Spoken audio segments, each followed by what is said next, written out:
It's cold and crispy today, and you know what else is cold and crispy? A nice cold Czech Pilsner. Been craving a Pilsner as of late, so that's what we're going to be making today. We're at our strike temperature of 160. We're looking to mash in at 154. Let's pour in our grains. While I pour in those beautiful, beautiful grains, let's talk about this grist. We're using 9 pounds of Heidelberg, half a pound of Cara-Pils, half pound of Caramel 10, and a 1/4 pound of Acid Malt. That will help bring the pH down just a little bit. Of course, we will still need to add some lactic acid, but it helps. The water for today, we are not touching the water chemistry, making this very nice and easy. And as far as how much water, we're using 8.06 gallons, and we heated that up to 160 degrees as I mentioned earlier. This is so that we can hit our target 154 degree mash temp, and we're going to leave that for 80 minutes. At the end of that 80 minutes, we're going to bump up the temperature for mash out to 170 degrees for 10 minutes. This will help kind of make everything flow a little bit better into the kettle. Once the mash has had a chance to settle a little bit, about 5 minutes in, I start to recirculate some wort to help with our efficiency. 10 minutes into the mash, I grab a sample so that we can see what the pH is at. Looks like our pH ended up at around 5.6. We want this between 5.2 and 5.4, so I added 3 milliliters of lactic acid to help bring that down. Now that we're just waiting for the mash to finish, now's the time to get the yeasty boys out. Check it out! After our 80-minute mash at 154, we raised our temperature to 170 for 10 minutes. After that, we pull our grains, let it drain, and get ready to boil. While that bad boy comes up to a boil, we get our hops ready. To do a Czech Pilsner correctly, we have to use all Saaz hops. Speaking of hops, we are now at a boil. This is a 90-minute boil.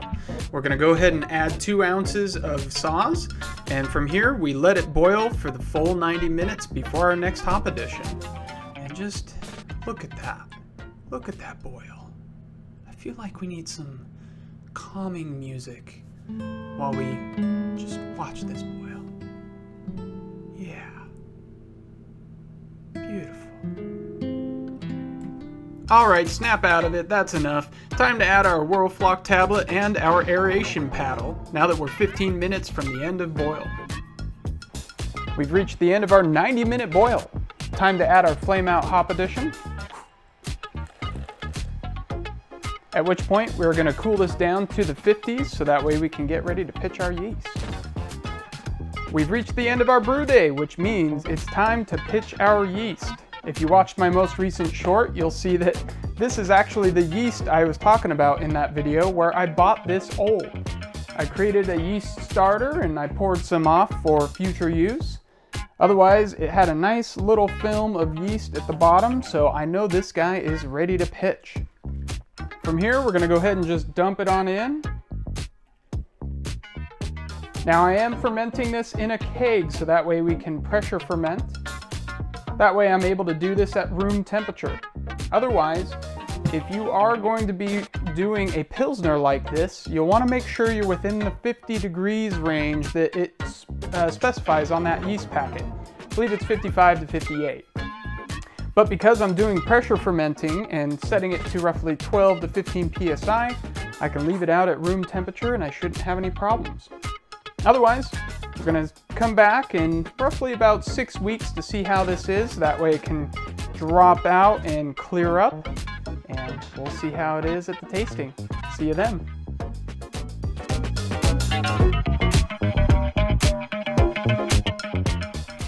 Hello fellow brewers, and welcome to my backyard today. I know it's been a while, been really busy.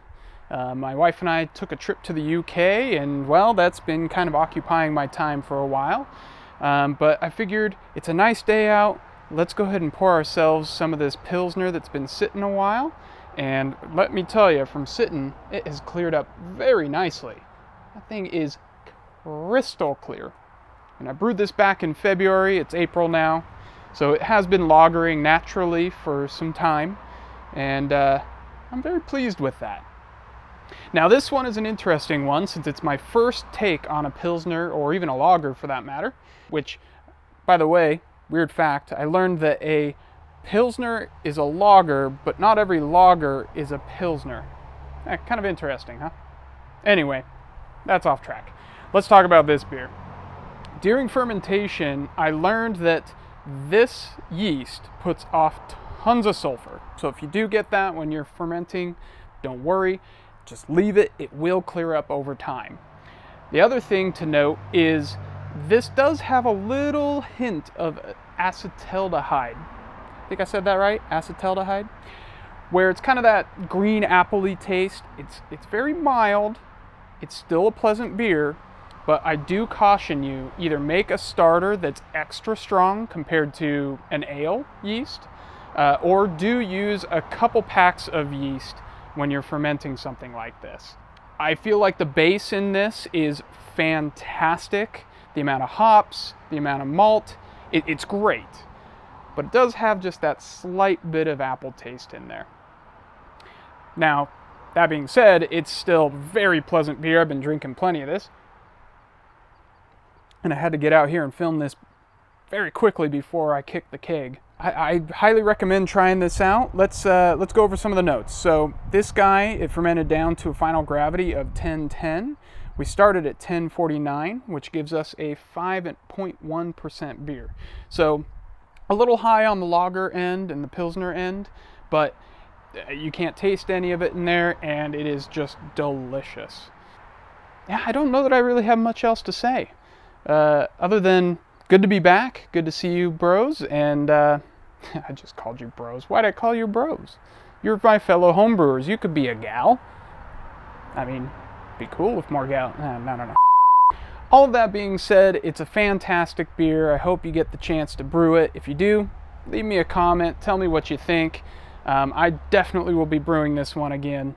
Love those Saaz hops. I think I'm going to be brewing more lagers from here on out. Anyway, cheers. Until next time.